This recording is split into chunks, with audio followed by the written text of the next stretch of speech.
Halo para kaum rebaners dimanapun kalian berada, bagaimana kabarnya? Baik dan sehat selalu dong pastinya. Oke, kembali lagi bersama saya John, still in the house. Pada kesempatan kali ini saya akan merangkum alur cerita film yang berjudul San Andreas. Film ini bergenre action drama dan dibintangi oleh kakak angkat saya, yaitu Dwayne Johnson. Dan tanpa banyak spoiler di awal, sebelum masuk ke filmnya seperti biasa, pasang handsfree, cari posisi rebahan terbaik Anda, siapkan cemilan, kencangkan celana dalam, selamat menonton dan cekicrot.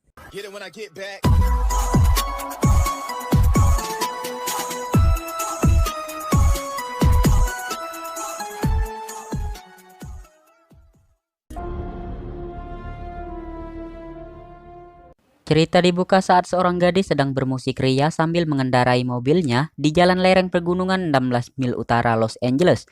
Dan tiba-tiba terjadilah gempa berkekuatan tinggi yang mengakibatkan mobilnya hilang kendali, kemudian terhempas ke pinggir jurang yang cukup tinggi.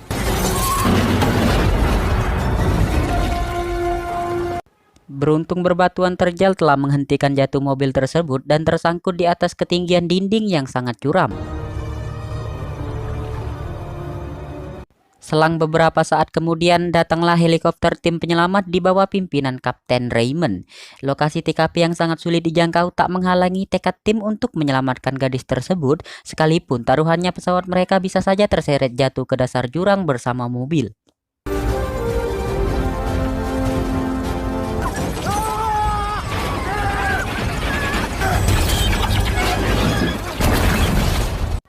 Setelah melalui beberapa aksi dramatis, akhirnya tim berhasil meraih gadis tersebut dan membawanya pulang dengan selamat.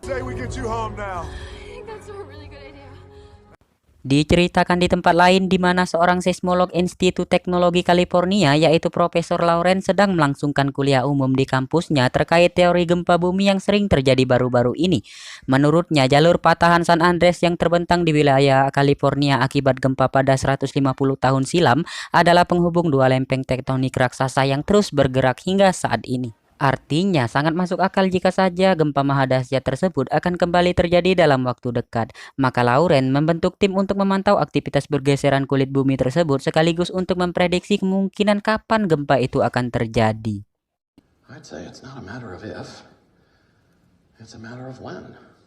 Pada suatu hari, seorang rekan Lawrence yang bernama Kim menemukan aktivitas gempa skala kecil pada titik 5 mil dari bendungan Hopper.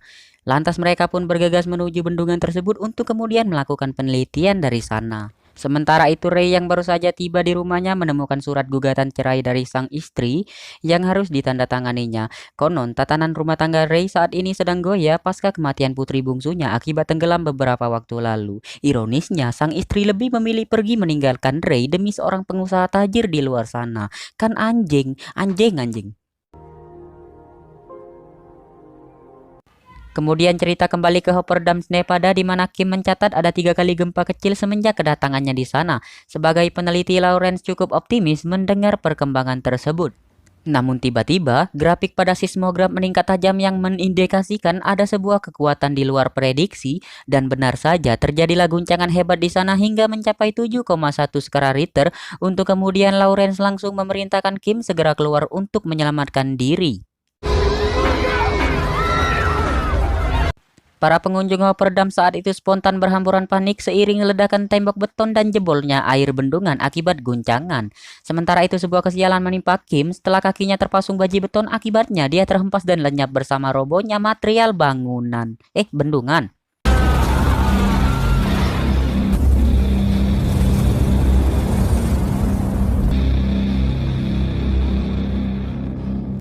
Di sisi lain, Ray menerima telegram dari rekan setimnya terkait kejadian tersebut, namun dia juga harus menemui putrinya Betty yang kini tinggal bersama ibunya Emme di rumah calon suami barunya, yaitu Didin. Dengan tegar, Ray meninggalkan Emme di sana sambil bilang, "Jangan khawatir ya anjing, pasti ku tanda tangani surat cerainya." Gitu katanya. Nggak tahu, ya gitu katanya. Singkat cerita, Ray sudah berada di pangkalan dan sudah bersiap menjalankan misi penyelamatan korban gempa Nevada. Di saat scene bersamaan, Didin terbang menuju San Francisco untuk mengunjungi gedung apartemen miliknya. Saat menunggu di ruang lobi, Betty berkenalan dengan Ben, seorang engineer asal Inggris yang sedang melamar kerja di sana. Hingga saat Ben dipanggil Ollie, adiknya Ben menjelaskan untuk berlibur setelah kakaknya diterima kerja. Sementara itu, Lawrence kembali dibuat khawatir atas laporan rekannya tentang progres kenaikan getaran di wilayah San Francisco yang berpotensi gempa 80 lebih dahsyat dari kemarin. Sedangkan di Los Angeles, Emme bersama sahabatnya sedang berada di lantai atas gedung restoran untuk sekedar temu kangen sekalian makan siang bersama. Di saat Ray menelponnya, tiba-tiba guncangan hebat terjadi berpadu dengan jeritan para pengunjung restoran yang tengah berhamburan panik. Ray pun menyuruh Emme pergi ke atap gedung karena dia akan segera menjemputnya di sana. Tingginya skala gempa membuat semua warga Amerika turut merasakan dampaknya. Sementara Lawrence memperkirakan guncangan akan terus meningkat secara signifikan. Termasuk Didin dan Betty yang sedang berada di San Francisco ikut terkena dampak guncangan tersebut. Meskipun sempat mau menyelamatkan diri, namun dengan cepat gempa mengoyak gedung apartemennya sehingga mobil mereka terperosok di ruang basement lalu tertimpa reruntuhan. Akibatnya Betty terjebak di dalam mobil dalam keadaan tak berdaya. Entah apa yang ada di pikiran Didin saat itu ketika situasi kritis di tengah menimpa Betty, dia justru malah meninggalkannya begitu saja. Kan anjing Didin ini. Beruntung Ben mengetahui hal tersebut, lantas dia langsung menuju ruang parkir untuk menyelamatkan Betty. Anjing. Di sisi lain, Ray menyaksikan langsung kengerian tersebut dari atas pesawatnya sambil membayangkan nasib Emme yang tengah berada pada situasi sangat buruk, di mana hanya keajaibanlah yang bisa mengeluarkannya dari sana. Inilah yang memperkuat tekad Ray untuk menyelamatkan sang istri tanpa menoleh dari sisi buruknya belakangan ini yang cukup membabikan.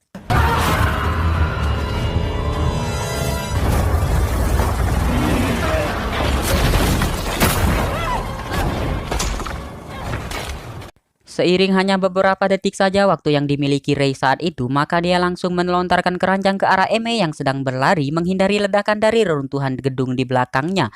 Keberuntungan benar-benar berpihak kepada Emme setelah terbukti selamat.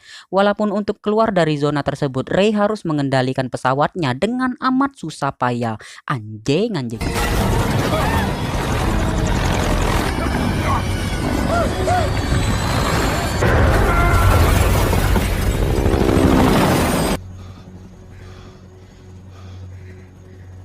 Belum reda ketegangan barusan, mereka kembali harus menemukan Betty yang sedang sangat membutuhkan pertolongan. Sayangnya mereka sama sekali tak mengetahui titik lokasi keberadaannya Betty.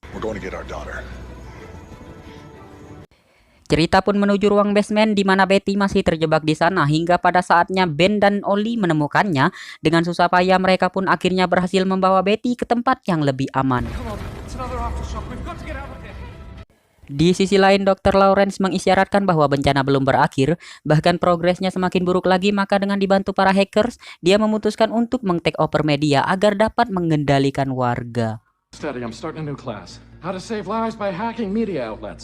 Singkat cerita, Betty dan kedua teman barunya tadi tiba di sebuah toko elektronik untuk merakit perangkat telepon agar bisa kembali menghubungi ayahnya. Dan intinya, Ray menyuruh mereka berjalan keluar dari sana menuju tempat yang lebih aman, yaitu sebuah menara di atas bukit, di mana Ray berjanji akan menemui mereka di menara tersebut. Rupanya, menara itu mengingatkan Emme akan kenangan beberapa waktu yang lalu di saat keluarganya masih utuh. Di tengah percakapannya, tiba-tiba Ray mematikan pesawat dan mendaratkannya secara paksa sebab mengalami kerusakan mesin akibat insiden tadi. Setelah itu mereka pun melanjutkan perjalanannya menuju San Francisco. Sementara itu dalam siaran langsungnya, Lawrence menegaskan agar warga San Francisco khususnya lebih waspada akan gempa susulan yang pasti berlangsung lebih dahsyat lagi. God be with you. Tiba di San Francisco, Ray bertemu seorang kakek pemilik perusahaan penerbangan yang kemudian menghibahkan pesawatnya untuk digunakan Ray dan Emme. Setelah perjalanan mereka sempat terhenti oleh patahan San Andreas yang terlihat sangat mengerikan. Wow. Kembali lagi ke Betty yang baru sadar bahwa menara yang mereka tuju ternyata sekarang telah hancur terbakar, dan akhirnya mereka pun terpaksa memilih rencana kedua, yaitu sebuah gedung tertinggi di San Francisco. Sekalipun langkah mereka kali ini melawan arah zona evakuasi. Bahkan Ben yang sempat menolak pun akhirnya menyetujui adiknya untuk ikut menyertai Betty ke sana. Di sisi lain, Ray cukup kebingungan untuk mendaratkan pesawatnya sebab beberapa bandara yang dilalui semua sudah hancur berantakan, sehingga mereka memilih terjun menggunakan parasut dan mendarat di stadion bola pinggir pantai sebuah teluk.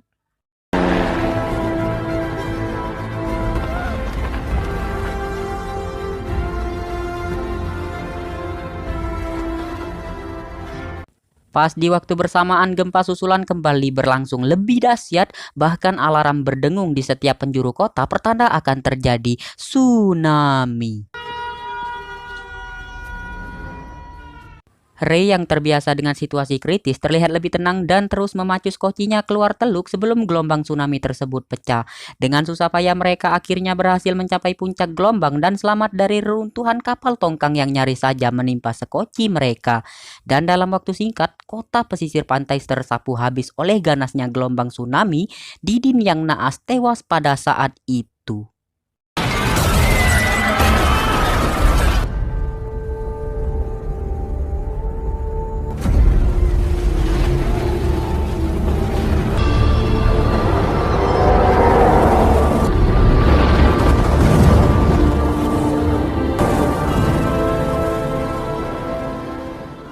Sementara itu, Betty sudah berada di ketinggian pada salah satu gedung di pusat kota sambil merawat luka paha yang dialami Ben. Sikap perhatian Betty inilah yang membuat Ben terkepung kagum dan sangat ingin sekali ngewe punyanya Betty yang pasti berwarna pink.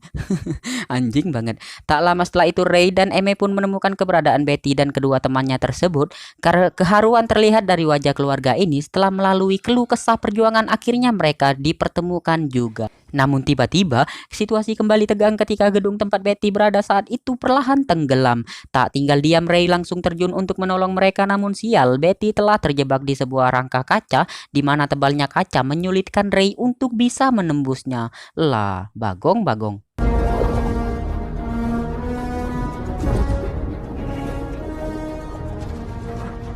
Hingga saat Betty kehabisan oksigen dan tak bisa bernapas lagi, Ray benar-benar panik saat itu. Lalu dengan segenap ototnya dia pun berhasil membobol pintunya dan menggendong Betty ke tempat yang aman.